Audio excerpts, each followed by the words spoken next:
Вітаю ўсіх. Гэта Рома і Вандра падкаст. Падкаст, у якім мы размаўляем пра спадчыну з людзьмі, якія так ці інакш звязаны з гэтай справай.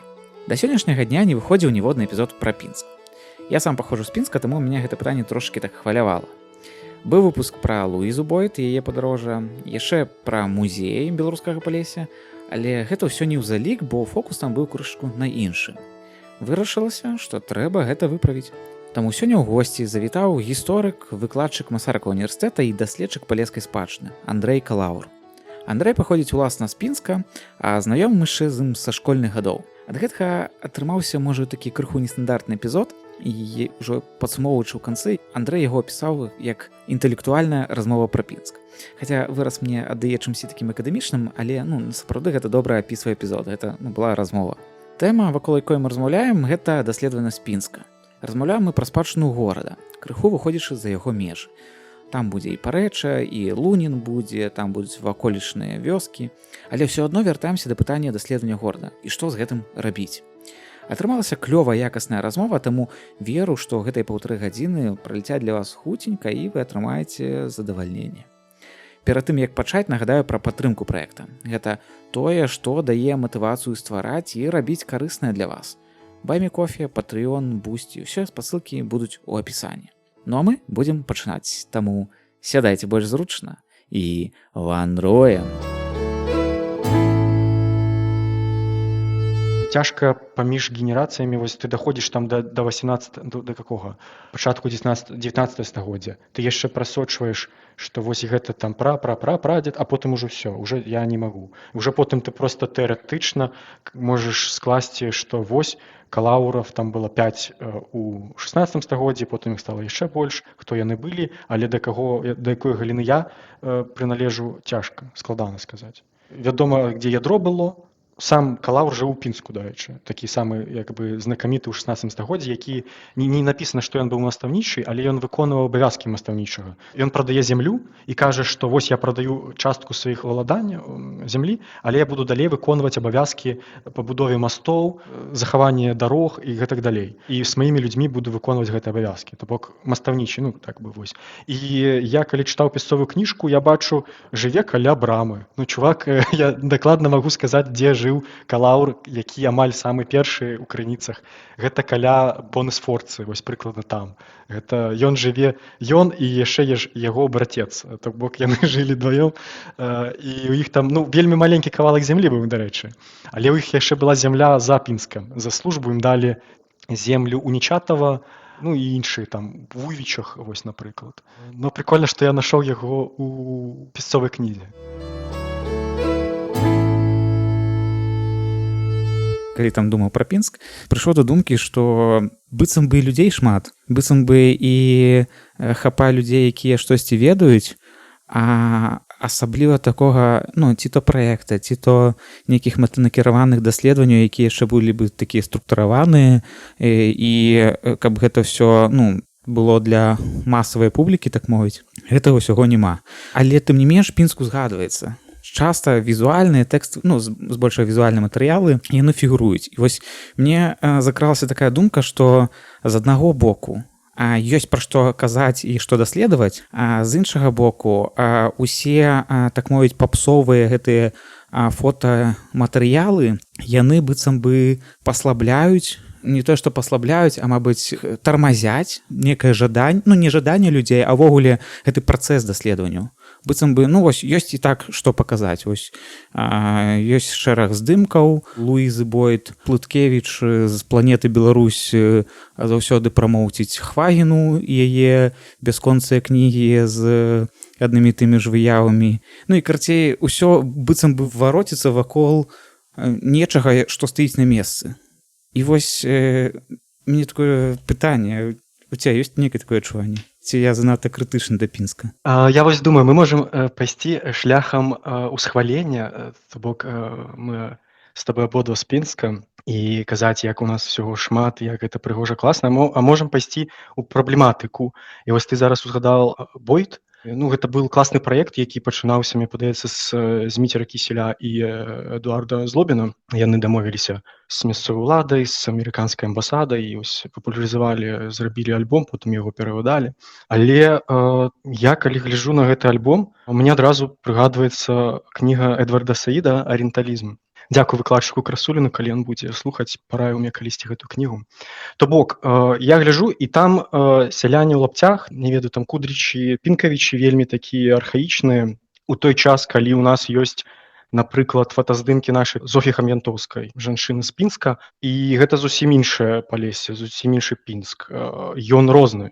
У Бойт мне ён паказаўся больш вось такі, як яго бачуць з захада. То бок яны маюць нейкае уяўленне пра Пінск, як пра на той момант, калі яна прыязджала, пра нешта архаічнае, адсталае, і яе вочы накіраваны менавіта на гэтыя рэчы.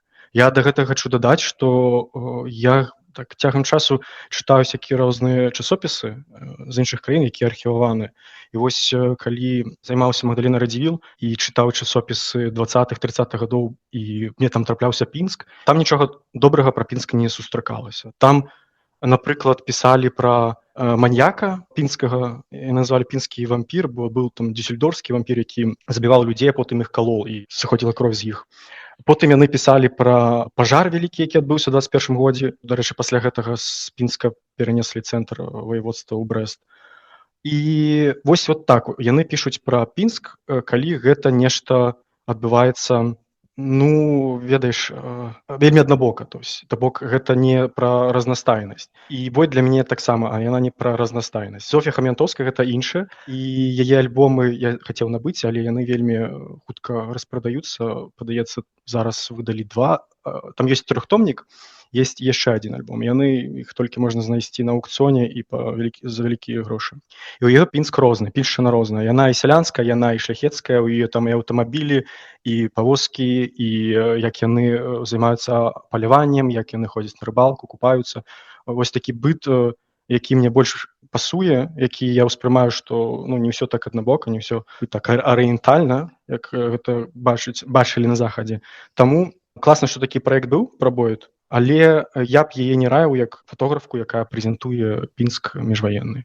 А сказаў бы, вось, ёсць Зофія Хам'янтоўская. Слухай, а вось, калі так паглядзець у паблік, то, збольшага людзі ведаюць тыя выявы ад Бойт, чым выявы Хам'янтоўскай. І ввогуле, калі казаць пра постаць, я не праводзіў ніякія там даследаванні сацыялагічныя, іх не бачу, але мяркую, што імя Бойт, як каментар, нататка да фотаздымка, што вось здымак Бойт, ён часцей там сустракаўся ў людзей, і там, можа, часцей адклалася это, чым Хам'янтоўская. Чаму здымкі Бойт больш папулярныя? Бо іх больш прамоўцілі яшчэ з 30-х гадоў? Я думаю, што калі мы кажам пра Польшу, то мне падаецца, Хам'янтоўская зараз больш папулярная. Яе так рэкламуюць добра, і зроблены праект, падаецца, як ён называецца, нешта так фундацыя, не пра Зофію Хам'янтоўская. Яе нашчадкі перадалі фотаздымкі ў Польшу, і вось на базе гэтай фундацыі яны выдалі альбом, была выстава, і яшчэ вось гэты 3-томнік пра Бойт у Польшы, напрыклад, я не чуў, што нешта апошнім часам удавалася. Але ўжо казаць пра Пінск, тады так, у нас Бойт разрэкламавана, бо, як я ўжо казаў, быў праект, напрыклад, Зміцера Кіселя і Эдуарда Злобіна. Яны ж не толькі зрабілі гэты альбом, яны знялі відэафільм, яны зрабілі турыстычны маршрут, і яшчэ помнік усталявалі, дзе была эта фотографка. І як бы яна, напэўна, больш такая вандроўніца, а Хам'янтоўская пакуль яшчэ невядома нам. Я думаю, што гэта проста час павінен прайсці, каб гэтыя альбомы дайшлі да нас. Я калі пытаўся пра параўнанне Бойт і Хам'янтоўскай, то я больш акцэнтаваў на беларускім рынку, так мовіць. Бо у Польшчы так, я таксама заўважаў, што Хам'янтоўская, яна неяк больш, пра яе больш пішуць, здымкі больш ужываюцца, выкладаюцца, і, як ты ўжо зазначаў, фундацыі таксама ёсць, дзе там захаваны увогуле весь архіў. А вось калі казаць пра тыя здымкі, якія гуляюць па беларускім інфаполі, то Хам'янтоўская, яна быццам бы вось толькі апошнім часам пачала з'яўляцца, а дагэтуль вось ўсё Бойт і Бойт і Бойт было. Мне нейкія такія думкі, калі я адказаў бы на гэта пытанне са свайго боку, што вось тое, што Бойд паказала архаічны Пінск, то гэта досыць кантрастуе з сучасным узроўнем жыцця. І ад гэтага гэта выглядае як нейкае ось такое чырвонакніжнае, на што можна паглядзець, і ты зараз не ўбачыш гэта ў сучаснасці. І адгэтуль, можа, было гэта неяк больш папулярна з пункта гледжання вось прасоўвання і паказаць: ось, паглядзіце, у нас як у Пінску было там на Палесе, як там у лапця хадзілі, да гэты кірмаш, да там вось каля калегіума там колькі ўсяго было, ну і гэтак далей. А вось цікава, можа, у цябе нейкае іншае меркаванне, чаму гэта адбывалася? Бок на кантрастах, што вельмі такі вялікі кантраст, да? Ты маеш на ўвазе, што у яе вось такая архаіка, і таму гэта працуе. Ну так, мне падаецца, медыа сёння яны павінны нешта такое нешта бліскучае, так, каб гэта было адразу іншае, так? Таму Бойд у гэтым сэнсе паказвае архаіку. А Хаментаўская, зато мне падаецца, яна больш праўдзівая, што ёсць рознае, і вось гэта рознае Палесе, розны Пінскі ён паказаны ў яе. Яшчэ ёсць фотаздымкі Булгака, і вось толькі зараз стала вядома пра фотаздымкі Канстанцы Скірмунд, яе бабулі Гартэнзіі, Юзефа Кужанецкай. Ён рабіў гэты фотаздымкі у Мураку, у палацы Бутрымовіча, і яны ўжо больш такія арыстакратычныя. То бок Бойд так, а тут такое вось як бы ўсім, напэўна, не такі кантраст. Ну, магчыма, ты маеш рацыю. А цябе, я так разумею, бліжэй здымкі Хаментаўскай і ўвогуле яе дзейнасць з пункта гледжання візуалізацыі жыцця Пінска? Я вообще кайфую, калі разглядаю яе фотаздымкі. Сур'ёзна. Ну, я не памятаю, як мадэль гэтай машыны яе называлася, на якой яна ездзіла па Палесе, але гэта, канешне, шыкоўна. Ёсць жа яшчэ відэо, як яны там тусуюцца. Ты бачыў, не? Не памятаю, можа, ідзе і бачу, але не памятаю, каб, ну, мне так у галаве адклалася. Там пад гадзіну прыкладна яна здымала на плёнку, як яны, што яны там робяць? Купаюцца ў струмені, там едуць на машыне, пераязджаюць гэты паром, где зараз Любанскі мост. Ну так, мне яны больш падабаюцца. І што яна мясцовая, што яна ведае кантэкст, што гэта не чалавек, які прыехаў са сваімі ведамі і такімі зафреймованымі, то бок вось як у кнізе «Арыенталізм» кажуць, што на захадзе ёсць ужо ўяўленне, яны з гэтым уяўленнем прыязджаюць да нас. А гэта чалавек з Пінска, яна з рода Друцк-Любецкіх. Яе дзядзька быў Геранім Друцк-Любецкі, дарэчы, які тусіў з Раманам Скірмунтам. Яны рабілі гэты кірмашы яшчэ да Польшчы. Кірмашы ж даўно пачаліся, але для мяне вядома, яны сталі ўжо з пачатку 20 стагоддзя, калі іх арганізоўваў яе дзядзька і Раман Скірмунт. Тут, дарэчы, яшчэ цікавае пытанне, ну, гэта ўжо крыху не да Пінска, а так да Палеся Пінскага. Тое, што Хаментаўская, ну, як ты зазначыў, там з роду Друцк-Любецкіх, і яна паходзіла з мястэчка Лунін. І калі мы запытаемся у людзей увогуле пра мястэчка Лунін, то ніхто не ведае ўвогуле, што гэта за мястэчка. Ну, гэта сугучна з лунінцам, мабыць, дзесьці блізка. А што гэта там за яно на сённяшні час, што там засталося, і што там было раней, то гэта вось цалкам некая такая дзіўная загадка для большасці людзей, для масавай аўдыторыі. Таму, ну, гэта яшчэ якраз да таго ж пытання пра даследаванасць, і мяне гэта выклікае пытанне, а чаму мы гэта не ведаем? Няўжо нікому не цікава падсвяціць, не чэшуцца рукі, каб гэта зрабіць нешта, ну, там, папулярызаваць?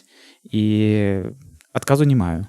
Ну, ёсць здагадкі, чаму гэта адбываецца, але адказу не маю. А якія здагадкі ў цябе ёсць? Я думаю, што... Ну, я, мабыць, перакладаю свае бачанні і свой шлях, якім я шоў. На сённяшні момант мне здаецца, што закладаецца нейкі толькі падмурак у людзей асэнсаванасці, ўвогуле месца, адкуль ты родам, адкуль ты паходзіш. І, ну, я бачу на свае ўласныя вочы, што ёсць тэндэнцыя на вось, папулярнасці там, той самай генеалогіі. Калі ты цікавішся сваім родам, то так ці інакш ты прыходзіш да гістарычнага і культурнага кантэксту. Бо выпісваць выключна прозвішчы ў цябе не атрымоўваюць, ну, прозвішчы, імёны і даты, у тебя не атрымаецца, бо каб гэта зрабіць, табе патрэбна ведаць шмат акалічнасцей, кім гэтыя людзі былі, у якім яны прыходзе былі, якой веры яны былі там, якое саслоўе і гэтак далей. І так ці інакш знойдзецца чалавек нейкі, які будзе капаць глыбей, чым іншыя по той же самай мясцовасці.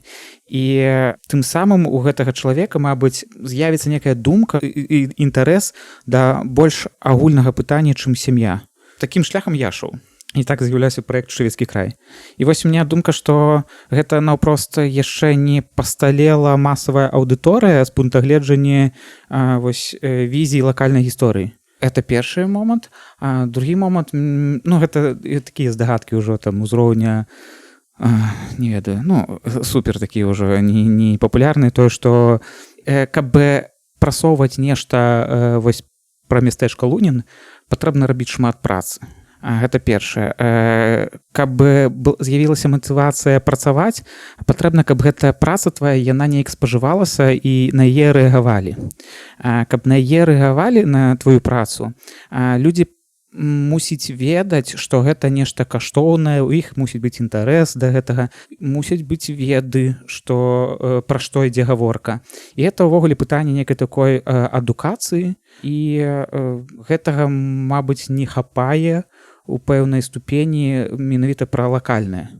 Мы можам ведаць там агульныя нейкія тэрміны, там ВКЛ, Рэч Паспалітая, Радзівілы, вось, нешта тое, што там было ў школе і гучыць дзесьці праз праекты, якія вось шэраць інфармацыю ў масы. Але вось лакальнае нешта, гэта вось нешта дадатковае, да якога мусіць быць нейкі інтарэс, і ў цябе з'явяцца гэтыя веды. Вось. І таму, калі людзі ствараюць нейкія такія лакальныя праекты, іх аўдыторыя занадта малая. І гэта занадта малая аўдыторыя, яна дэматывуе збольшага людзей, бо ты нешта робіш, а цябе глядзяць там 10 чалавек. І ты думаеш, каму гэта патрэбная мая праца. І я заўважаю, калі там у меня была там у студзені дыскусія па краязнаўчым пытанні, і людзі пачалі скідаць у адным там чаце, у адной суполцы ёсць чат, і там пачалі скідаць краязнаўчыя нейкія праекты. І людзі пачалі скідаць суполкі ў аднакласніках, у ВКонтакце, суполкі вёскі. І людзі лічаць гэта за краязнаўства і за нейкую вось прасоўванне гісторыі, мястэчка некага, вёскі. Калі ты туды заходзіш, то там 90% інфармацыі гэта пра Другую сусветную вайну. Это я так сказаў, Другая сусветная вайна, пра айчынную вайну, так мовіць. І вось гэта той кантэнт, які людзі гатовы спажываць. Мой дзед ваяваў, а мой прадзед дайшоў да Берліна. І вось гэтым усё абмяжоўваецца. Таму, калі мы яшчэ і пачуем нешта пра мястэчка Лунін, і чуем, то гэта там можна паглядзець там некую суполку ў аднакласніках, дзе там людзі перакажуць імёны людзей, якія ваявалі, але не пра Друцкі і Лібецкіх. Бо для людзей, хто адтуль родам, каму гэта можа быць цікава, для іх гэта цалкам некая касмічная інфармацыя. Гэта нічога не кажа, і яны не гатовы гэта спажываць. Чаму? Вось, бо не хапае некай веды, адукацыі. Чаму гэта не хапае? Калі глыбінна казаць, то не дапрацоўваць культурныя інстытуцыі, каб гэта ўсё прасоўваць. Карацей, мяне зацягнула. Я спыняюся. Кола замкнулася. Ты пачаў з сям'і, што даследаванне пачынаецца з сям'і. Так? Я тут пагаджуся, што напрыклад мой таксама такі, што з сям'і пачынаецца даследаванне. А іншы прыклад, ты вось зараз сказаў, гэта інстытуты, школа, да? Так, мясцовая школа. Я прыгадваю, як гэта было ў нашай гімназіі ў Пінску, калі нас вазілі, па-мойму, аднойчы на экскурсію па Пінску, і гэта была хата Якуба Коласа, дзе ён пражыў 2 гады. Плошча, якая, пустая, да, там Ленін стаіць, нешта яшчэ. То бок гэта вельмі непрыгожая карцінка, і не хацелася ісці далей. І у нас і не было, можа, тады экскурсію, дарэчы, якраз Хвагіна праводзіла. Я не памятаю. Але мне запомнілася гэтая экскурсія сваёй нецікавасцю. І таму сям'я больш мела ўплыў на то, каб займацца гэтай гісторыяй. Але калі мы зробім гэтай экскурсіі школу, адукацыю нефармальнай, больш цікавай, калі там, не ведаю, вучняў свозяць да Качановскага у Качановічы, дзе там у яго мёд, не ведаю, там, или звозіць у Пагос-Загарадскі, дзе яшчэ захавалася такая старая застройка, раскажуць пра Друцкульбецкіх, Пагос-Загарадскім таксама іх зямля. Або да Орды, ну то бок гэта павінна быць больш інтэрактыўна, больш пра мясцовых людзей, каб мы, будучы школьнікамі, камунікавалі з імі і разумелі, што мы вельмі разнастайныя. У Пінску ёсць вялікая, ну, адносна вялікая грамада яўрэяў. Школа мальчыкаў, школа дзевачак і пенсіянеры. Зараз вось у гімназіі номер 3 будзе праходзіць Пурім, і хто нас знаёміў у школе, ніхто не знаёміў з яўрэйскай культуры, так, гэта было нешта зусім іншае. А у Пінска, ну, у яго вялікі патэнцыял проста паглыбіцца у культуру яўрэяў, культуру палякаў, у сваю культуру. Ну, гэта павінна даваць школа, калі не сям'я, то школа. То адказы на то пытанне, я думаю, што нам патрэбна будзе у будучыні вось рэформа школы, каб рабіць больш інтэрактыўна і пра сябе. Ну, вось ты зазначаеш школу, і гэта фактычна, ну, некае такое вырашэнне пытання на будучыню, то бок закласці падмурак у школе, каб гэтыя дзеці, яны пасля з большым інтарэсам глядзелі на інфармацыю. А што рабіць з 40гадовымі лбамі? Я думаю, што людзі ўжо ўсё пасталелі. Я думаю, што нічога, у іх ужо гэты хабітус склаўся, яны існуюць такімі, як яны існуюць. Ім цікава тое, што ім цікава. Мы можам працаваць з моладдзю, а з імі, ну, мне падаецца, вельмі складана, калі чалавек ужо сфарміраваўся, і у яго ёсць ідэалогія там Вялікай Айчыннай вайны, што там дзяды і гэтак далей. Гэта можна зразумець, бо яны 40-летні, гэта з Савецкага Саюза, так, ну, яшчэ Савецкі Саюз, пачыналі, падаецца, вучыцца ў школах савецкіх, і тады была ж вялікая такая ідэалагічная праца з імі, якія там Друцкульбецкі, якія Скірмунты, якія Хаментоўскія, гэта былі ворагі. У 44-м годзе саветы дапалілі ўсё, што яны не спалілі ў 39-м. То бок вось Лунін, там нічога няма, ты кажаш, гэта была такая праграма, якая накіравалась на тое, каб знішчыць гэтыя ўсе сядзібы. Біжаравіцкая сядзіба, Лунінецкая, у Біжавічах Чорнай Орды, Пагос-Загарадская, сядзіба маіх родзічаў у Калавуравічах. Яны былі ўсе спалены партызанамі ў 44-м годзе. І вось, напрыклад, ты кажаш пра 40-летніх, я так пра трошкі старэйшае пакаленне. Я калі прыязджаў у Парэчча, там ёсць піянерскі лагер, я працаваў, калі быў студэнтам важатым там. І хадзіў з дзецьмі, даследаваў вось гэты лес, парк, паказваў, дзе пахаваны Скірмунт, паказваў гэты завод. Ім было цікава, бо ім не было цікава сидзець у гэтым лагеры. Ім было цікава кудысьці пайсці, там у Шемерін, як падаецца вёска так называецца, у гэты парк, так, выбрацца адтуль. І, ну, яны хадзілі, слухалі, все нормально, а мы пайшлі да старэйшых і пыталіся у старэйшых бабуль, памятаеце ли вы нешта пра Скірмунта, ці расказвалі. Яны вельмі запужанымі вачымі глядзелі на мяне. Вось я памятаю, адна бабуля, яна, ну так быў, і што? Я такой, ну да, окей. А она говорит, ну вось была, зато Янішчыц. То бок для яе Скірмунт не свой, Янішчыц свая, да? Бо ну, разам з Савецкага Саюза. А Скірмунт гэта быў вораг, якога забілі, і ну, яго не прыгадвалі. Таму яны вельмі задэлегізаваны, яны яшчэ, мне падаецца, баяцца пра гэта казаць. А моладзь, я думаю, яны адкрыты да ўсяго.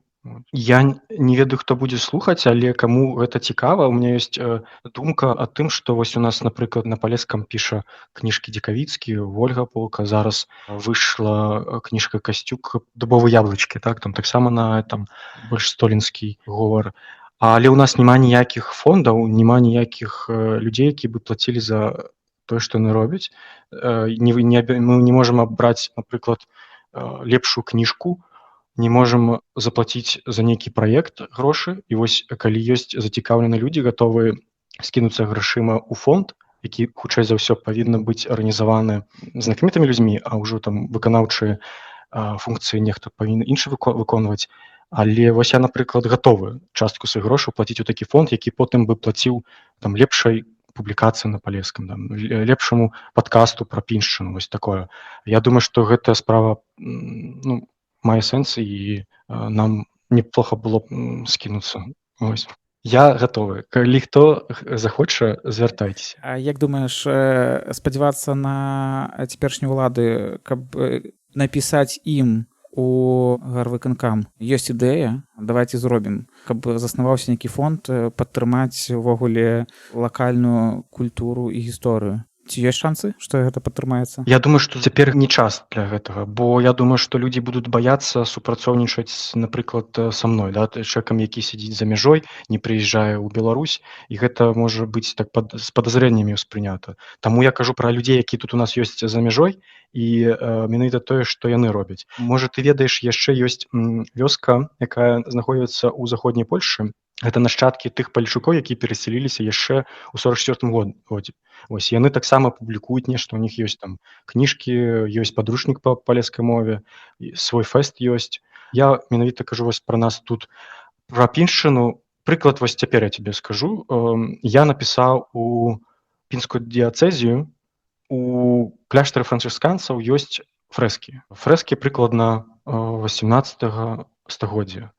Яны такія наіўныя, але, падаецца, іх там 7, шмат, і яны вялікіх памераў. Чалавек схадзіў, зрабіў фотаздымкі гэтых фрэсак, і на добры фотоапарат мы іх павялічылі, і я ўбачыў, што пад слоем, не ведаю, што пабелка ці што, нешта напісана, там шмат тэкста. Яны проста не рэстаўраваліся, яны былі схаваны прыкладна там у 39-40 годзе, схаваны пад такімі драўлянымі палатно, потым яны іх раскрылі, і вось яны зараз знаходзяцца ў тым стане, як іх раскрылі. Там напісаны тэкст унізе, таксама трэба працаваць з колерамі, іх аднавіць. Я напісаў у дыяцэзу, што я гатовы вам дапамагчы фінансава, частку, напрыклад, заплаціць грошаў, давайце нешта зробім, аб'явім, зробім збор. І гэта ўжо другі ліст, на які яны не адказваюць. Я зраблю тут заўвагу, што на першы ліст яны адказалі. Першы ліст, які я пісаў у дыяцэзію, пытаўся пра дапамогу, калі мы рабілі талоку на каталіцкіх могілках. Але таксама яны адказалі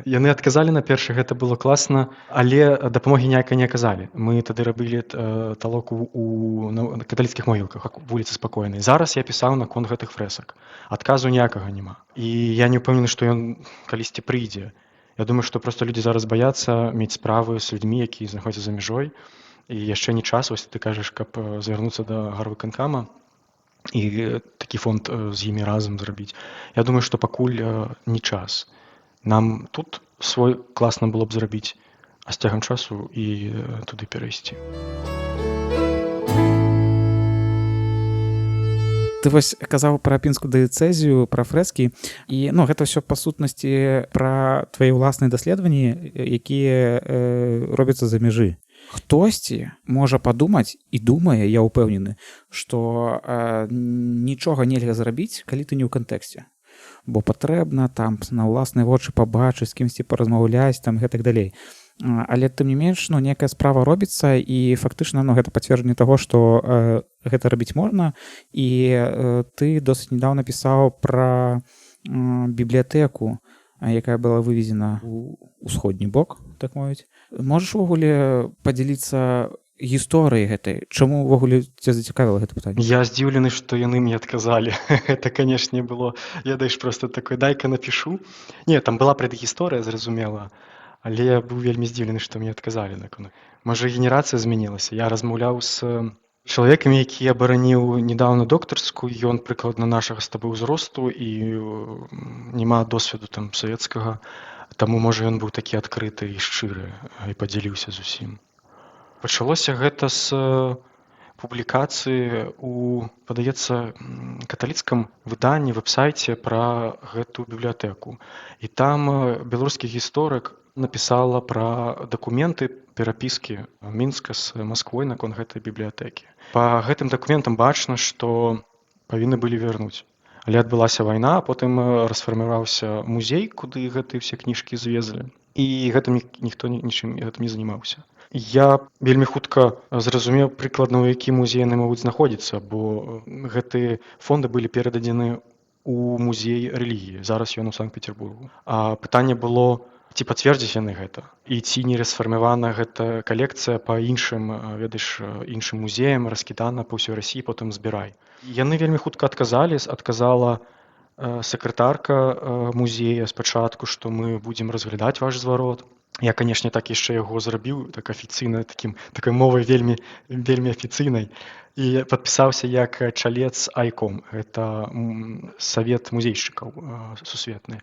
Я з'яўляюся чальцом, я і не выдумываў. І потым са мной звязаўся захавальнік калекцыі рэдкіх кніг. Ён напісаў па e-mail, потым мы з ім спісаліся ў тэлеграме. Ён расказаў пра тое, што так, яны зараз гэтым займаюцца. Яны праглядзяць усё, што ў іх ёсць. І на сёння ён мне сказаў, што вось у яго ў калекцыі мінімум 10 рэдкіх кніг з пінскай бібліятэкі, бо яны усе з паметкамі Зігмунда Лазінскага або пінск штамп.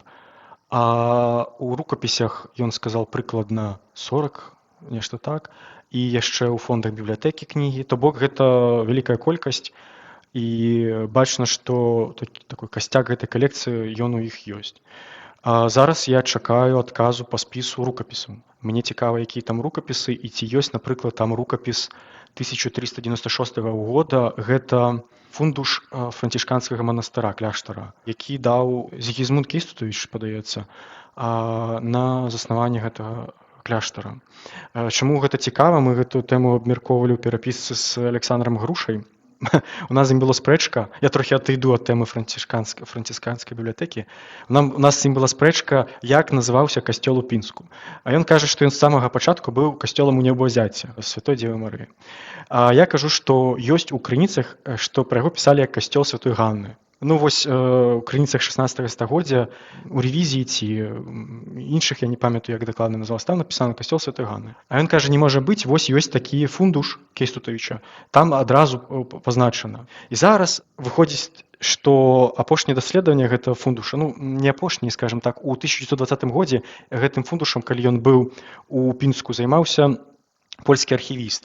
І ён вызначыў, што гэта падробка, што гэты дакумент ён не арыгінальны, што францышкане яго зрабілі пазней. Яго не было ў спісах гэта фундуша 16 стагоддзя, там 17, ён з'яўляецца пазней. То бок гэта незразумела, адкуды ўзяты дакумент. І я гэта кажу Грушы, ён кажа, што вельмі зараз важна, цікава паглядзець, ці сапраўды гэта падробка, і ці ёсць вось у Санкт-Петербургу гэты дакумент, каб ён, напрыклад, мог з ім папрацаваць і праз палеаграфію даведацца. Калі, напрыклад, гэта падробка, тады ўся гісторыя пінская, яна падрываецца. Ну, ты ж ведаеш, да, францішкане 1396 год, гэта самы такі там ранні, ну, Лешша і потом францішкане. А тут адбываецца, што не 1396 год. Яны перапісалі сваю гісторыю. Некі такі ўжо Умберта Эка атрымліваецца. А калі не гэты год, то наступная дата якая? Ты ведаеш? 1480 прыкладна так. Там ужо Казімір Ягеллончык, і там ужо з'яўляюцца больш дакладныя ці прывілеі. Ну, таксама класна, 1480 гэта нармальна. Но тут яны хацелі... Окей, мы не ведаем дакладна, да? Ну, яны хацелі паказаць, што яны больш старэйшыя, ці гэта сапраўды так, пакуль пакінем гэта пытанне. Вось, таму гэта бібліятэка вельмі важна. І важна яе лічбоўка. Мы не можам туды паехаць, ні я, напрыклад, ні Александр Груша зараз, і нам было б класна лічбаваць. Але яны сказалі, не, мы гэта зробім на месцы, калі вам спатрэбіцца. І цяжка, напрыклад, мне падаецца лічбаваць, калі гэта сапраўды грамата 1396 года, як гэта будзе. Ну, адфоткаць. Яны не пагадзіліся, туды трэба ехаць. А як думаеш, для іх увогуле гэта ёсць некая каштоўнасць, гэтыя зборы? Слухай, гэта капец, канешне.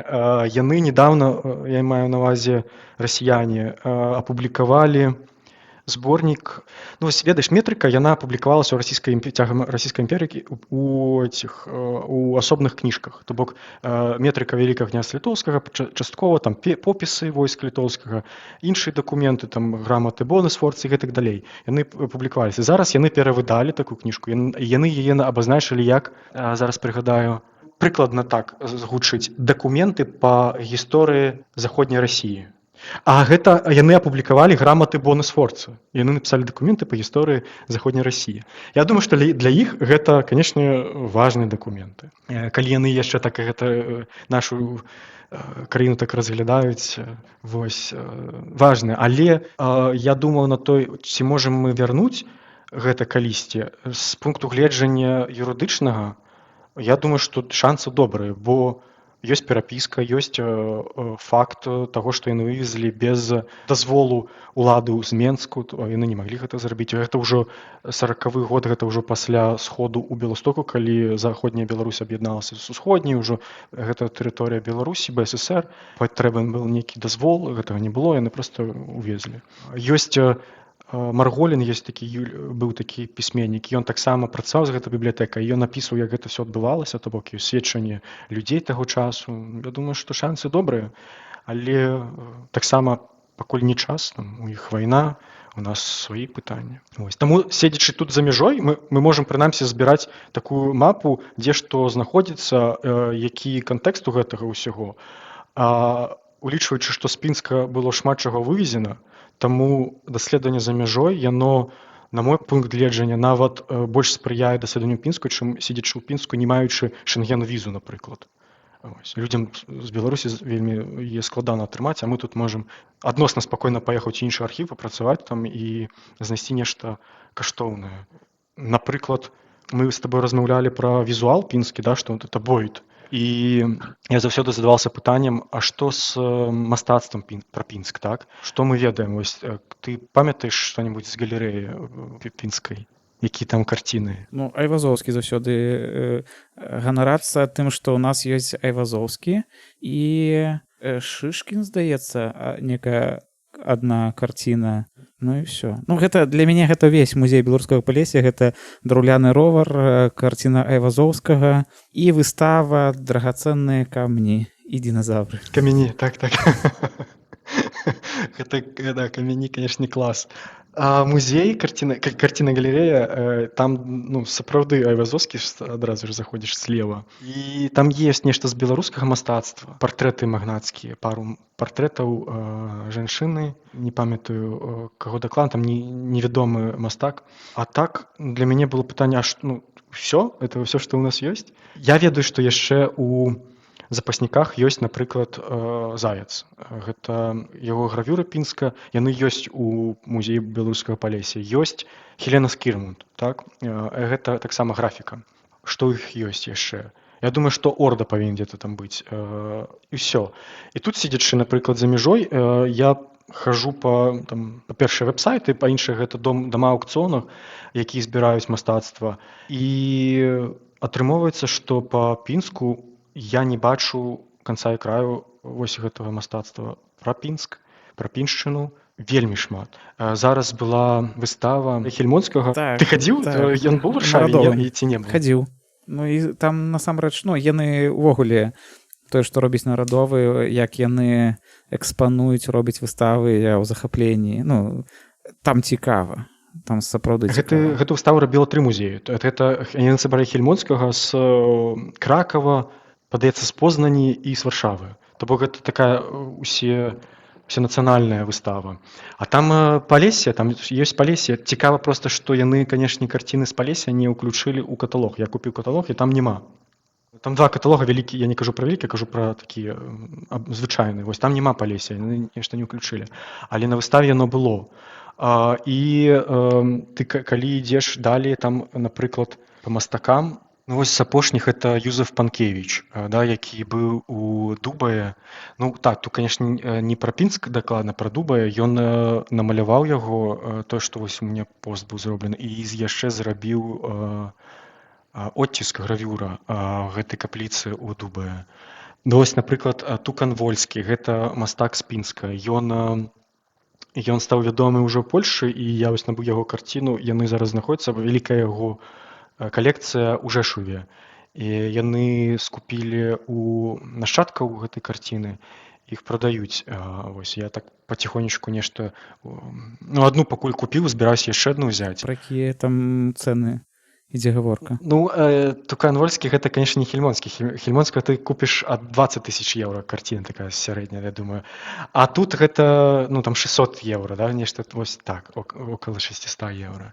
А што ў нас ёсць? Вось гэта мой самы любімы Фалат. Гэта таксама польскі мастак, але ён рабіў акварэлі, і ён быў вельмі натхнёны акварэлямі з Японіі, і ён пераносіў гэту японскую эстэтыку на Палессе.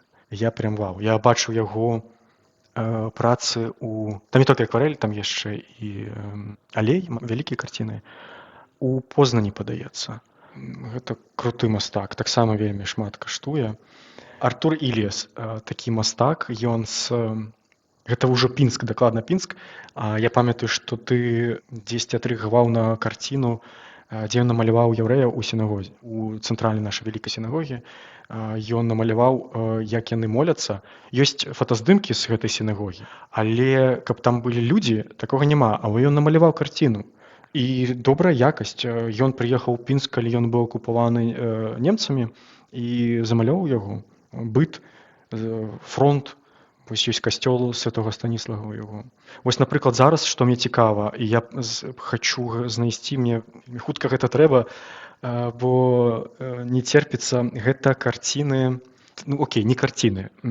Гэты мастак, зараз я называю яго прозвішча, ён катаўся па Палесю, па пінскаму Палесю, заязджаў у Пінск і рабіў замалёўкі. Зараз яны знаходзяцца ў Літве. Я даведаўся, што ёсць цэлая папка з яго замалёўкамі Пінска і зямель вакол Пінска.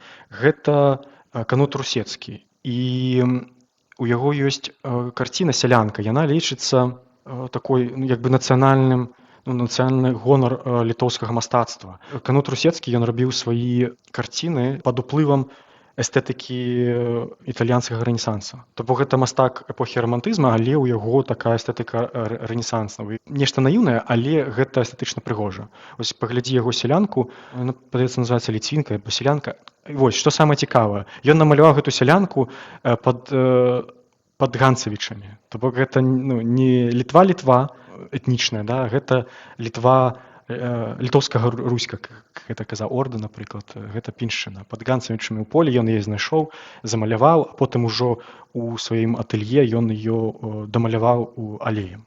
І вось Канута Русецкага я зараз чакаю, калі мне скажуць, ці можна туды прыехаць, яны гэта нам алічбуюць. Таму візуала канца і краю. Ну вось ты зазначыў, што супер было б там стварыць фонд і вось там набыць гэтую карціну, каб яна пасля экспанавалася ў музеі Палесе. А мне здаецца яшчэ перад гэтым, гэта добрая ініцыятыва, добры крок, але ж перад гэтым ёсць яшчэ такі невялічкі крок, што людзі ўвогуле не ведаюць, што гэта ўсё існуе. Да, тут мы вяртаемся да гэтай тэмы, пра якую мы ўжо казалі, што тут і школа, тут і сям'я, тут і інстытуты, і пакаленне розныя, так, адкрытае пакаленне маладых, более закрытае пакаленне, якое ты там спрабуеш у аднакласніках падштурхнуць, так, ідэалагізаванае, і з якім я не знайшоў ніякай мовы, напрыклад, у парэчы. Таму тут я думаю, што мы можам зацікавіць розныя групы, а некаторыя групы зусім не зацікавім. Гэта пакуль ідэя з гэтым фондам, я не ведаю, як яно. Я быў бы гатовы да такога. Таксама курсы, напрыклад, палескай мікрамовы, заходняй палескай. Я спрабаваў знайсці настаўніка, рабіў допіс у Фейсбуку, знайшліся людзі, якія размаўляюць, яны там напісалі частку, жанчына частку кніжкі сваёй напісала на палескай, але яны не гатовыя. Пакуль яшчэ шукаю. Я, напрыклад, быў бы гатовы заплаціць чалавеку грошы, каб у нас былі онлайн заняткі для публікі мовы. Ёсць падручнікі. Да? У меня ёсць, напрыклад, падручнік, адправілі палешукі з Польшы падручнік. Ёсць лімантар Кужанецкая, его алічбавалі недавно. Ёсць яшчэ, дарэчы, падручнік па заходнепалескай мікрамове. Ён напісаны быў праваслаўнымі святарамі з пінскай духоўнай семінарыі. Гэты падручнік, ён рукапісны, ён напісаны быў, і па гэтым падручніку выкладалі прыкладна дзе-то там пад вёскамі каля Лунінца. І гэты падручнік зараз знаходзіцца яго арыгінал у Лунінецкай бібліятэкі. Таму у каго ёсць магчымасць алічбаваць і апублікаваць яго, быў бы вельмі ўдзячны. У меня гісторыя такая, што я з Брэска, я вучыўся ў іншай школе, у гімназіі 3, потым пераехаў на Іркуцка-Пінскую дывізію і пайшоў першую гімназію. Але ўсё дзяцінства да 8-7 гадоў я жыў у яўрэйскім доме, прыкладна 1910 года пабудовы, паўдраўляны, паўкірпічны. І гэта дом быў, дзе жыла сям'я Галецкіх, і гэта была крама. То бок у адной часткі яны жылі, у іншай часткі гэта была крама рэчаў, напрыклад, там прадавалі люстры, падсвечнікі, нешта такое фэнсі. І вось у нас быў зал, гэта было зал у нашым кватэры, гэта быў іх крама. Уваход з вуліцы. Мы не выходзілі на вуліцу, выходзілі во двор. І гэты дом, ён належаў Галецкім. два сыны галецкіх, падаецца, два сыны было. Яны паспелі да вайны или падчас вайны эміграваць у Узбекістан, і калі яны вярнуліся, іх бацькі ўжо былі ўсе забіты, і ў гэтым доме жыў іншы чалавек. Яны не маглі вельмі працяглы час адсудзіць гэтую хату, то бок што яна належала іх сям'е.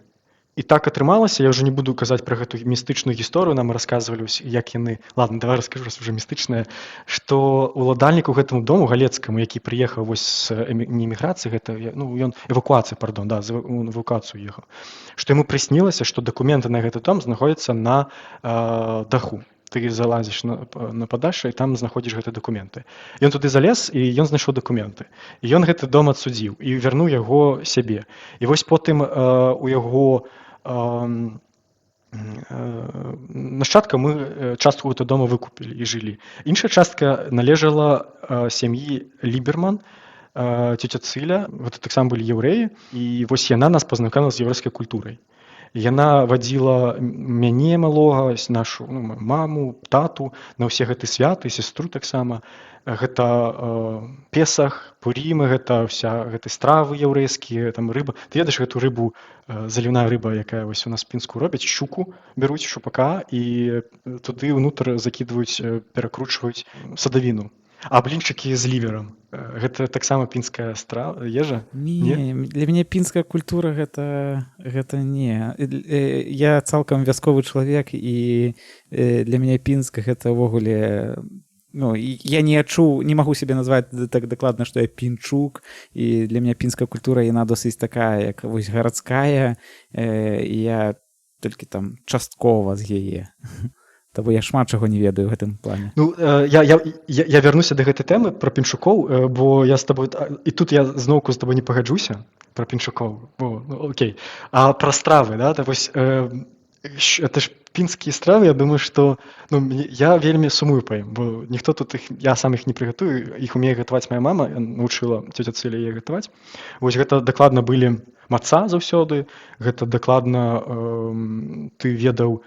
Яшчэ былі экскурсіі, гэта грамада яўрэяў у Пінску рабіла экскурсіі па месцам памяці. І вось, напрыклад, ты малы, едзеш у Столінскае гета і слухаеш гэта ўсё, бачыш.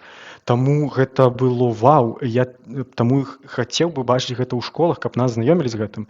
Нават калі зараз у Пінску гэтага мала, але ты ўсё роўна, у нас ёсць нешта падобнае на музей, на вуліцы Белова. Хвагіна зрабіла разам з яўрэйскай грамадой.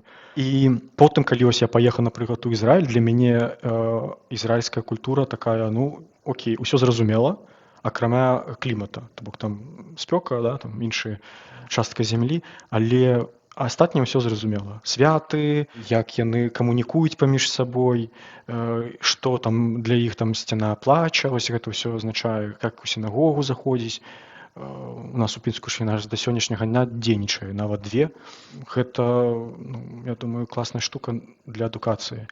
А наконт пінчукоў я з табой не пагаджуся, бо пінчукі гэта ж такое назва і пінчан, пінчукоў, які з Пінска і ўсяго края. Гэта як ліцвіны. Ёсць Літва этнічная, да, ёсць Літва больш шырокая, палітычная.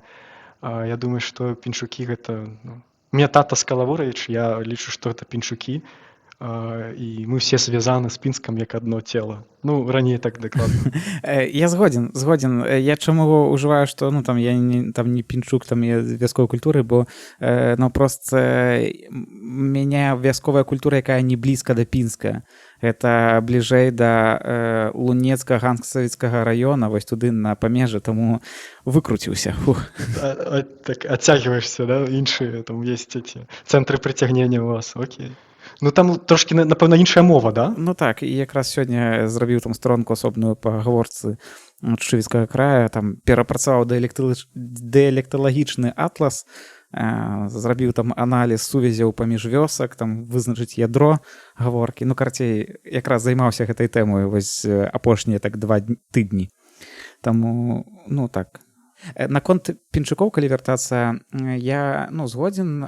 І для мяне гэта такое пытанне цікавае з пункта гледжання назіранняў, бо я калі ўзгадваю суполку Фейсбуку, я памятаю некалькі год таму Алексей Лабацевіч досыць актыўна прасоўваў пытанне прыналежнасці да Пінска. Ты пінчанін или не пінчанін.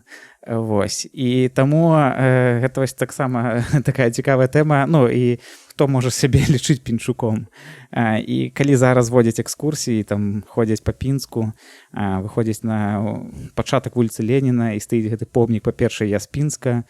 І вось хто ж можа лічыць сябе? Хто можа загнуць гэты палец, сказаць, па-першае, я з Пінска?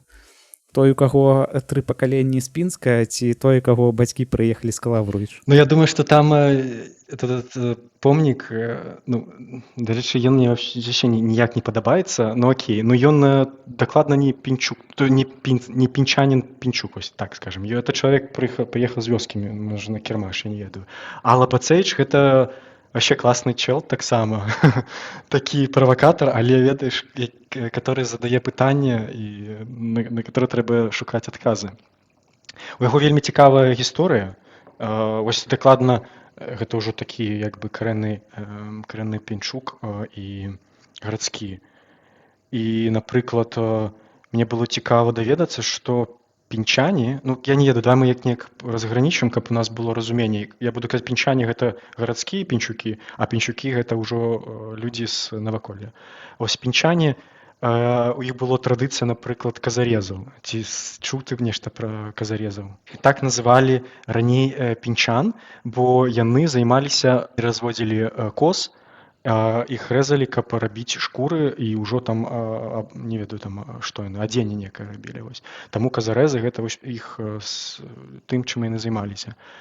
Я думаю, што яшчэ ты памятаеш, можа, у гарадскім парку бабуля выводзіла і там гулялі козы. Я памятаю, козы яшчэ былі, жанчына старая разводзіла каля Барамея, касцёла Карла Барамея. І там ёсць гісторыя пра эту жанчыну, яе назвалі як это так, нешта як казіная князёўна, бо яна з такога дварянскага роду, яна жыла ў гэтым доме, які знеслі зараз возле гэтага касцёла.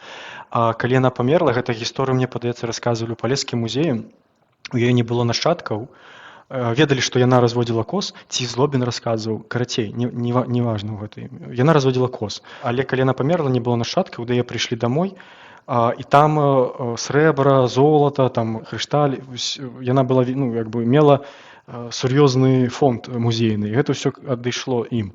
Таму пінчане, вось яны такія, іх традыцыйна гэта разводзіць коз было. Што яшчэ пра іх цікава? Вось пра пінскіх яўрэяў. У іх была свая традыцыя, гэта таксама вельмі цікавая традыцыя. Я не памятаю, як гэта свята называлася, але яны хадзілі на амавенне ў піну.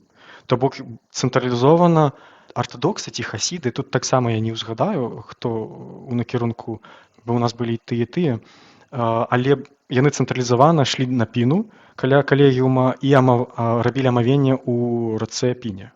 Дарэчы, якая ў крыніцах, гэта я ўжо пераскокваю, што ў нас недаследавана. Я па крыніцам, ну, хацеў тебе сказаць, што замак, да, недаследаваны, дзе Пінскі замак. І цікава, што вось частка, где стаіць Ленін, і туды Чайковскага вуліца, калі разумееш, дзе гэта, раней за вымпелам было. Там таксама ёсць гіпотэза, што там знаходзіўся замак, і гэты раён называецца Ясельдовшчына. Ці ведаеш ты, чаму Ясельдовшчына? Ці ведаеш ты зусім такое названне, так? Гэта пінскі такі раён. Як Альбрехтова, а гэта Ясельдовшчына. Ну, я... Слухай, да я чуў, бо мне ж там бацькі мои жылі першыя гады, як яны пераехалі. Так. Гэта вось самы цэнтр, так. І я думаю, я не ведаю, чаму Ясельдовшчына. Ну, Ясельдовшчына. Я вось зараз працаваў з крыніцамі. Гэта пінскі падстараста рабіў опіс Пінска і ўсіх тых людзей, які жылі ў горадзе ў 16 стагоддзі. Карацей, ён піша пра ось гэтую частку горада, што яна знаходзіцца на рацэ Ясельда. То бок для 16 стагоддзя гэта не была Піна, да, які потым у Піну яўрэі хадзілі і амываліся, а гэта была Ясельда, і потому Ясельдовшчына па Ясолдзе, па рацэ Ясельда. Пытанне гэта закрываем. Чаму Ясельдовшчына? Вось. А Па крыніцам таксама вось, дзе твае бацькі жылі, гэта быў такі цэнтр, я глядзеў, хто там жыў. Горад развіваўся ось у боку гэтай чырвонаафлотскай ж нешта такое назва ёсць і ў бок трошкі Леніна. Слухай, ты ўзгадаў Ісельдоўшчыну, і гэта цікавае пытанне, бо вось ты-то даведаўся, што адкуль гэта пайшла назва. Людзі, хто там жывуць і ўвогуле там ты ж самым пінчане на сённяшні момант, яны, мабыць, і не здагадваюцца, і адказу, можа, не маюць. І тут пытанне цікавае тапанімікі ўвогуле, вось лакальнай гэтай тапанімікі. Усё трэба вяртаць назву, не будзе піны. Мы назовем Ясельду пінай, а піну Ясельдай, каб было ўсё на сваіх месцах. І касцёл не Дзевы Марыі ў Небазяце, а касцёл Святой Ганны. Ну, пытанне, як стараста пінскі памыліўся, да, ў 16 стагоддзі? Ну, як так? Ну, калі казаць увогуле пра раёны тыя ж у Пінску, ну, вось Ісельдоўшчына, гэта як невялічкі на сённяшні момант, ну, урочышча, так мовіць, вось назва некага раёну. Ты вось жыў у Альбрэхтова. Я потым жыў у Альбрэхтова, я спачатку жыў на Брэсцкай. Ну так, ты ўжо казаў, што пасля 8 год там дзесьці там ужо жыву там на ІПД. Мне вось цікава, ну, гэта фактычна трэба праводзіць, канешне, даследаванні сацыялагічныя нейкія. Цікава даведацца ўвогуле, ці ведаюць пінчане, адкуль паходзяць гэтыя назвы.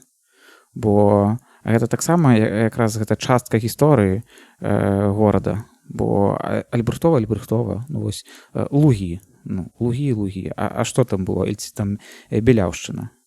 Бо у мяне насамрэч таксама ёсць пытанне, я не ведаю. Калі не паглядзець, не параўнаць мапы старыя, то дзе-нідзе ты можаш яшчэ сустрэць, што там вось была там вёска, ці там быў нейкі маёнтак, а ну, калі ты гэта без мапы, ну не тое, што без мапы, а акрамя мапы ёсць яшчэ там кавалак тэкставай гісторыі. І гэта таксама вось, ну, тое пытанне, якое цікава было б і з аднаго пункту гледжання раскрыць для масавай аўдыторыі, з іншага пункту гледжання добра б ведаць было б пінчанам. Я наўпрост размаўляў па гэтым пытанні па былых вёсках у межах горада пра Мінск з Александром Лычаўкай. Ён там даследаваў, рабіў раней праект, і яны там збіралі ў межах Мінска ўсе тыя вёскі, якія там былі, там вёскі, фальваркі, хутары і там штосьці яшчэ. Ну, карацей, рознага кшталту населеныя пункты. Ось. І я калі разважаў пра гэтае пытанне ў межах Пінска, ну, я тады якраз там паразмаўляў, мне цікава, ой, а што там у Пінску? Паглядзеў там па глобусе параўнаць мапы, што там было. Ну так, там знайшоў некалькі вёсак, але там часткова раёны для мяне там яны там невядомыя засталіся. Плюс я думаю, што некаторыя ўрочышчы там я і не ведаю там у межах цэнтра горада. Мабыць, таксама ёсць нейкія ўрочышчы такія лакальныя, якія, ну, там у вуснай вось гаворцы там яны там яшчэ ўжываюцца, мабыць, а так не запісаны. Ісельдоўшчына, мне падаецца, самы наступны пасля Ісельдоўшчыны гэта Каралін, самы такі больш-менш знакаміты. Але Каралін гэта не быў Пінскам, гэта ўжо было як іншы горад. Яны жылі па сваім законах, і я не памятаю, калі Каралін стаў Пінскам. Працяглы час яны жылі асобна. У іх быў свой порт у Караліне. Мабыць, ведаеш, да? Там па фотаздымкам бачна трошкі, дзе ён знаходзіўся. Дзе гасцініца Брысталь старая зараз. А далей, што там яшчэ, ну, Лешчы, да? Зараз гэта межы горада, то бок, ну, па сутнасці, любы вялікі горад, ды увогуле там, ну, больш-менш горад, што мы называем, ён паглынае тэрыторыі падчас свайго развіцця. Таму так ці інакш, вось, і тыя Чэрневічы, так мовіць, тое, што там на захадзе горада Пінска была вёска, мне здаецца, яна ж зараз ужо ў межы горада. Ось, таму, ну, вось, і я тады задаўся пытаннем, калі там ужо, ну, паразмаўляў пра Мінск, а што ў Пінску, і выявілася, што няма дзе пачытаць пра гэта. Ну, можа дзесьці ёсць нейкія там навуковыя. Пачытаць няма, ну вось бачыш, мы з табой тут можам назбіраць. Так, мы можам накідаць, ну вось зараз ты і накідваем, згадваем, ты згадаў тую ж Сельдоўшчыну, Каралін з нейкімі дробнымі фактамі гістарычнымі, каб увогуле разумець там, што гэта было. Так, і з гэтага пункту гледжання мы можам сцвярджаць, што ну людзі-то ведаюць пра гэта. Тыя, хто больш-менш у тэме, каму цікава спадчына, яны ведаюць, а тыя ж пінчане там ну не, цалкам запытайся у бацькоў, то яны не адкажуць, што гэта і тут таксама ёсць цікавая тэма. Ты кажаш, вось людзі не зусім разумеюць, што гэта за раён і якая кантэкст, якая прадгісторыя. Так і гэта тэму, якую падымаў Лабацевіч. Да, хто такі сапраўдны, да, у двукосе возьмем пінчанін, пінчук, той, які там жыве, ўжо там якое пакаленне з пункту гледжання Лабацевіча. Мне я не ў яго лагеры. Вось. Але я разумею, што ён правы ў тым, што Пінск вельмі моцна змяніўся пасля Другой сусветнай вайны. То бок громістая частка горада, яна была перавезена з іншых раёнаў. Напрыклад, вось раён, дзе зараз знаходзіцца вялікі рынак. Да, гэта плошча Кірава і туды далей. Гэта прыватныя такія домікі, там гета, гэта пінскае гета, была тэрыторыя пінскага гета. І калі яго знішчылі, туды завезалі па чыгунцы людзей з Віцебшчыны. То так, напрыклад, прыехала моя бабуля з Віцебска. Яна жыла ў гарадскім пасёлкі Сураж, і вось увесь той іх раён накідалі ў гэты цягнік і давезлі да Пінска, і выкінулі тут і пасялілі ў гета, якое ўжо было ліквідавана. І зразумела, гэта людзі зусім іншага кантэкста, зусім незнаёмыя з горадам, і напэўна у іх не было традыцыі перадачы гэтых ведаў пра тое, дзе яны знаходзіліся. Тое ж самае, скажы, вось і пра Альбрехтова, цалкам адбудаваны раён, там, падаецца, нічога прыватнага не засталося, да? Гэта ўжо не бачна, што гэта вёска. Мы пераехалі туды з вуліцы Брэскай. Я нічога пра іх, да? Пра Брэскую мы нешта ведалі ад местных яўрэяў, там бацькі знаёмыя былі з людзьмі, а тут не, гэта новы. Як і амаль увесь дом. Людзі, якія ў доме ў нас жылі, яны з іншых вёсак, напрыклад, да? Яны новыя для горада. А калі яны прыязджаюць у гэты раён, і яны бачаць, што там Іркуцка-пінская дывізія, да, то есть у них ўжо той пласт гістарычных ведаў, ён перахлёстваецца з савецкім камуністычным і робіцца такі вінегрет.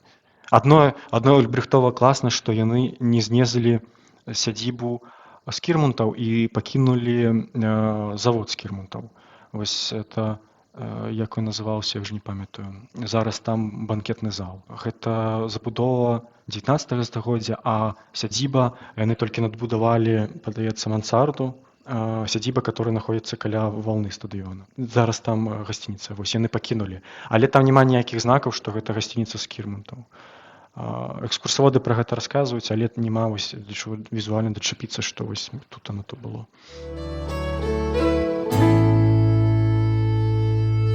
Я пачынаў гаворку з гэтай думкай, што івогуле там з нейкай гіпотэзай, што Пінск быў не надта даследаваны. Не тое, што Пінск быў, а на мою думку, Пінску не хапае даследаванасці і не хапае прасоўвання гэтай інфармацыі там у масавую аўдыторыю.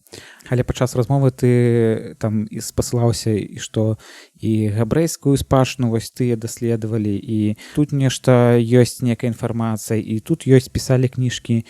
І можа так апынуцца, можа так здавацца людзям, што ўсё ж я не маю рацыю, што Пінск даследаваны. І калі падсумаваць усё ж нейкім адказам на твою думку, ці хапае даследаванасці Пінску? Альбо ёсць шмат чаго, на чым яшчэ трэба працаваць? Я думаю, што адносна іншых гарадоў Беларусі Пінск добра даследаваны. І даследаваўся ён, Рома, з 19 стагоддзя, пачынае, напэўна, з этнаграфічных даследаванняў, там пінчукі Булгакоўскага, потым пачатак 20 стагоддзя Грушэўскі, Пінскае Палессе, гісторык украінскі, які даследаваў Пінск. І потым пашоў там, напрыклад, польскія гісторыкі, этнаграфічныя даследаванні Абрэмскага. Потым зараз так у нас калісьці прыкладна ў 2016 годзе выйшла ў акадэміі навук кніжка пра пінску. Калі не памыляюся, замовіў гарвыканкам, каб яны зрабілі такую там на 600-900 нешта такое. Ну, вялікая кніжка вялікіх памераў, яны зрабілі даследаванне горада. Там шмат аўтараў. Вось асобны аўтар, да, напрыклад, Александр Груша па князю Фёдору Яраславічу. Я думаю, адносна іншых беларускіх гарадоў мы вельмі класна даследаваны. І ў нас вельмі вялікая база гістарыяграфіі і крыніц, якія мы можам даследаваць. Дзе ты бачыў такі горад, каб было пісцовыя кнігі, рэвізіі, свая інтэлектуальная цэнтр, напрыклад, гэта краёўцы, там Канстанца Скірмунд, якая пісала з Пінска, той же Роман Скірмунд, які пісаў спарэча ў часопісы. Шмат літаратуры, так, там мы не ўзгадалі Шаламіцкага Федзера, да, на заходнепалескай мове. Ён так украінскую заходнепалескую мяшаў, іншых аўтараў узгадалі. То бок у нас шмат напісана і шмат аб чым яшчэ можна напісаць. Горад стварыў з гэтай стагоддзя агромісты пласт культуры і гісторыі. Я казаў пра, напрыклад, мастацтва, пра якое мы мала што зараз ведаем, але я не бачу межаў, калі я ўжо магу сказаць, што ўсё, вось тут мастацтва Пінска ўжо все скончылася, я ўжо все ведаю, няма такога, я гэта не магу сказаць. Тое ж самае і па кнігам, па даследанням гэтых еўрэяў, напрыклад, вясковых і гарадскіх, я толькі недавно даведаўся, што нават цэлая кніжка па еўрэям мінскай губерніі, пінскіх у тым ліку, яна была выпушчана. Але ў нас ёсць шмат накірункаў, куды мы можам рухацца. Белыя такі, як бы мовіць, пятна, пра якія ты ўзгадываў. Гэта, канешне, археалогія, мы нічога не ведаем па археалогіі Пінска. Не ведаем, дзе быў замак, картаграфічна прыкладна разумеем, што гэта там, дзе Ленін стаіць, так? Але ёсць гіпотэзы, што гэта іншая частка, бліжэй да Езельтоўшчыны, якую капала Раўдзін. Лысенка, напрыклад, напісаў пра Пінск кніжку, да? То есть таксама даследаванне, пра якое не ўзгадаў Лысенка. Але ён капаў вельмі кропкава, так? Ён не даследаваў сістэмна горад, мы не ведаем, які ён быў у сярэднявеччу. Я думаю, што першую зусім тое, што пра Пінск напісана першая гісторыя, яна стваралася, ну, гэта чуткі пра Лешча, так, што там быў нейкі летапіс, і чуткі пра тое, што у 17 стагоддзі была напісана гісторыя Пінска, пра якую потым Антоній Машынскі напісаў. У 19 стагоддзі ён паехаў у Пінск і шукаў гэтую гісторыю Пінска, якую напісалі манахі. Ён яе не знайшоў, але ён знайшоў рукапіс таго, што адбывалася ў Пінску ў 17 стагоддзі. Пінскі бунт 1648 год. Яно таксама апублікавана онлайн, яна апублікавана на польскам, апублікавана на рускай мове, усе могуць зайсці пачытаць, што адбывалася, якая там была сеча паміж тоўскімі войскамі і пінчукамі. Ну, гэта такое таксама як бы даследаванне, да? Ось людзі пыталіся асэнсаваць, што было ў горадзе у тыя часы, якія гэта 17 стагоддзя апісвалі. Таму я думаю, што нам пашанцавала. Да? То есть для мяне вялікая радасць было то, што я нарадзіўся ў Пінску, таму што дзе бы ты не знаходзіўся, ты заўсёды знаходзіш нейкія спасылкі да горада. Так? Падабаецца цябе чытаць Капушчынскага, а ён з Пінска, да? Ён яго там абажаў.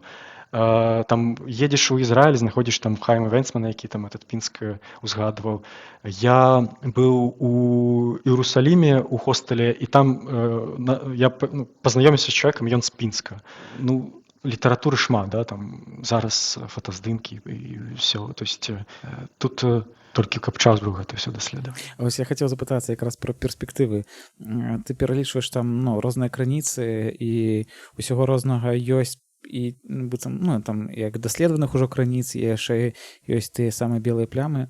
А як ты бачыш перспектывы? Ці ёсць людзі, каб гэтым всем займацца? Я думаю, што ў гэтым сэнсе, таму я і сёння размаўляў пра фонд, так? То есть, каб былі грошы, каб мы маглі плаціць такім даследчыкам деньги, каб яны былі эканамічна зацікаўлены. Зараз гэта робяць адзінкі, і я не ўпэўнены, што яны за гэта атрымліваюць нейкія грошы. Я думаю, што пінчукі павінны самі плаціць людзям, якія будуць даследаваць сваю гісторыю.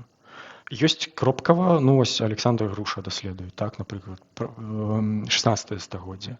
Я таксама чытаў пра Пінск, пра піншчыну у дысертацыі Катлярчука, прафесара беларуса са Швецыі, дзе, дарэчы, яго даследаванне шведы на тэрыторыі Вялікага княства Літоўскага, шведская вайна, патоп, і ён там узгадаў нават вёску Калаўрэчы, што ў Калаўрэчах быў сойм, шляхецкі соймік, дзе яны абвесцілі, што мы будзем змагацца проціў гетманшчыны, проціў казакоў. Вось, і гэта такой вау, чалавек знайшоў, што адбывалася ў Калаўрэчах. Я яму адразу напісаў, он кажа, я ўжо не памятаю, што я там пісаў. Таму я думаю, што мы павінны, ну ладно, окей, ніхто нічому не павінен, але я бы быў асабіста б зацікаўлены спрычыніцца да фінансавання тых людзей, які займаюцца гісторыяй. Не толькі літаратуры, напрыклад, да, там хто піша на заходнепалескай. Окей, я за. Ужо ўзгадвалі і кейс з пінскай дыяцэзіі, кейс з бібліятэкай, якая была вывезена. Ты там узгадваў творы, пералічваў. Карацей, у цябе вялікі інтарэс вось да пінскага, і адкуль мы пра гэта даведваемся, бо ты пра гэта пішаш у Фейсбуку. То бок не хаваеш у сябе гэтыя веды, там нататнік не хаваеш, а гэтым дзелішся. І у меня вось пытанне, адкуль матывацыя гэта рабіць? Вось даследаваць і дзяліцца, і навошта ўсё гэта? Я думаю, што адкуль сёння мы гэта ўжо закранулі сям'і, да, што сям'я такі старт зрабіла. А адкуль матывацыя, гэта ты праз гэта разумееш сусвет. То бок, калі я вяртаюся да Пінска, у нас есть шмат людзей, якія цябе могуць шмат чаго расказаць. Да? Вось Капусінскі, напрыклад, Софія Хаментоўская. Яна уехала ў Аргентыну, Рышард у Польшчы жыў. Тыя ж мастакі. То бок, ты быццам бы ідзеш у сваю лакальнасць і быццам бы зачыняешься ў межах, а атрымоўваецца, што ты наадварот гэты межы адкрываеш праз нашых піншукоў, які перадаюць цябе шмат ведаў. І тое, што яны з майго горада, яны з майго кантэкста, яны шлі ў іншыя справы, ў іншыя там краіны і даследавалі, я з імі лепш разумею навакольны сусвет. Я бы так адказаў. То есть праз іх асэнсоўваецца сусвет. А калі ты апошні раз быў у Пінску? 2020 снежу. Ну, карцей 5 з нечым год. Сумуеш па Пінску? Ой, ну, слухай, я калі сустракаўся з прафесарам Катлярчуком у Швецыі, ён з Турава. Я яго спытаў тое ж самае пытанне, сумуеце вы? І такі, ведаеш, ну, я нічога нават не адказаў, но бачан быў сум, ось такі глыбокі сум таго, што я не можа вярнуцца на сваю радзіму. Таму гэта такая, ну, бездна, ты калі пытаешься, гэта ўжо такія эмоцыі, што тут лепш не адказваць. Да? Ну, канешне, так, гэта абсалютна. Уяўляю, як я туды прыязджаю і ўсё. Вось, я хацеў запытацца, а калі прыехаў бы, які б маршрут бы у цябе быў бы па Пінску? Ну, не, класна, я б хацеў бы прыехаць. Я б нават быў бы за тое, каб было б некае замірэнне, да, паміж беларусамі за межы, нашай дэмакратычнымі сіламі, і беларусамі там, каб мы маглі вяртацца. А які б маршрут быў бы? На Ясельдоўшчыну. Ну, гэта старая частка горада, там же прыватная забудова застаецца, там ёсць каплічка, і каплічка таксама на старым месцы, там раней яна была даўно. І я б туды пайшоў. Кавы пайшоў бы папіць. У нас у Пінску зараз кажуць, вельмі класная кава і робяць, і якасна. Супер. Зразумеў, но спадзяюся, што не прыйдзецца яшчэ чакаць, ты ж 5 з нечым год. 5. А ты б хацеў бы вярнуцца? Слухай, я бы... Карцей, калі б я перасёк бы мяжу, то я паехаў бы не ў Пінск, а ў вёску. Для мяне гэта большая каштоўнасць з пункта гледжання уласных пачуццяў. Таму я паехаў бы ў вёску. А у Пінск, ну, да бацькоў, я б дакладна вось, ну, гэта тое, куды хацелось бы даехаць. Ну так, я б адказаў бы, што так. Гэта не першае месца, куды б я паехаў бы. То бок я б у вёску заехаў бы, і пасля бы я быў у Пінск і хацеў бы яго паглядзець ужо вачыма чалавека, які шмат чаго назірае за спадчынай.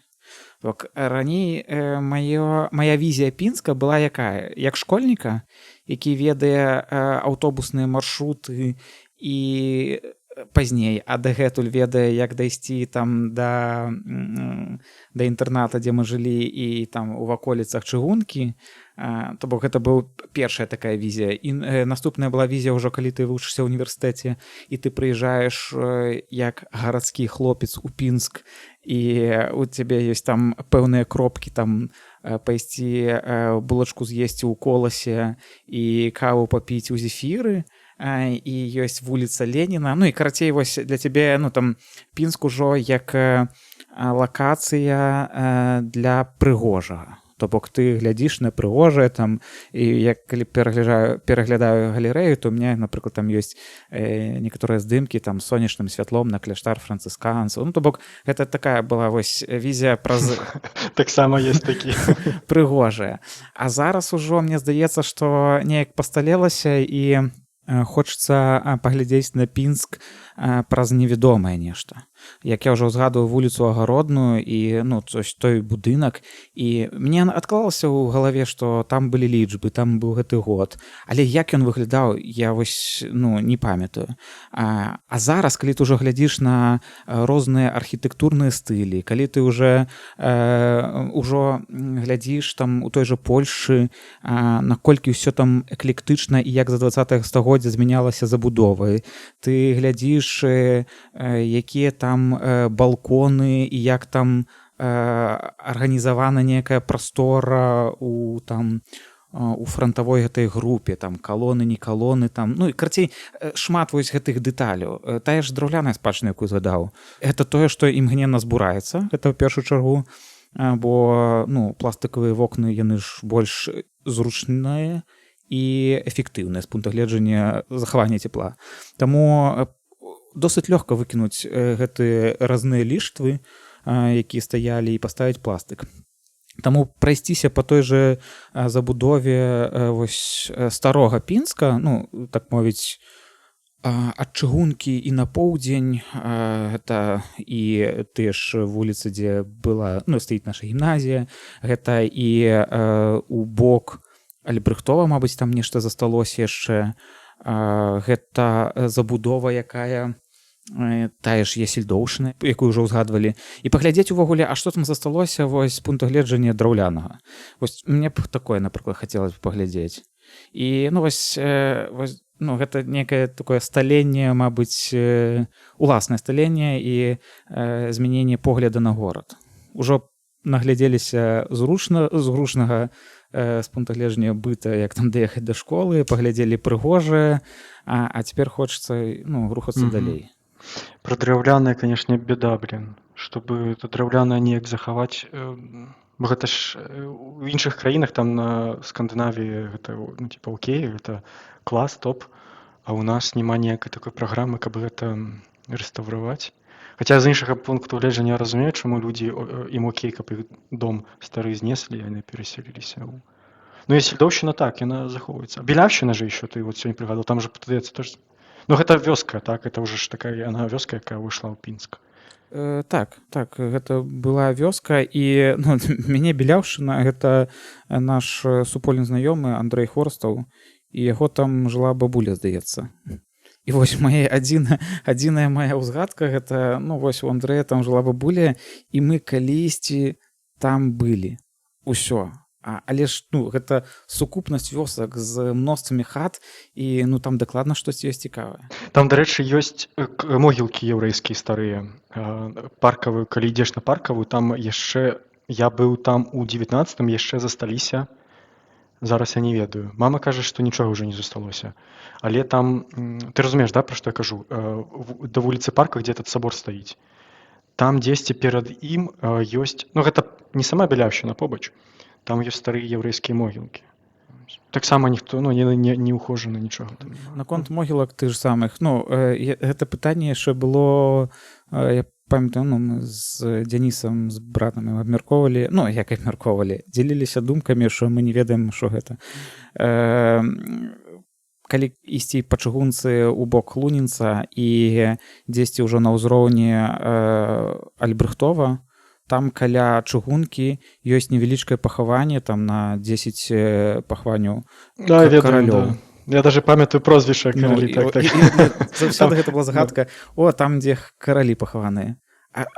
Так, мне тоже казалі.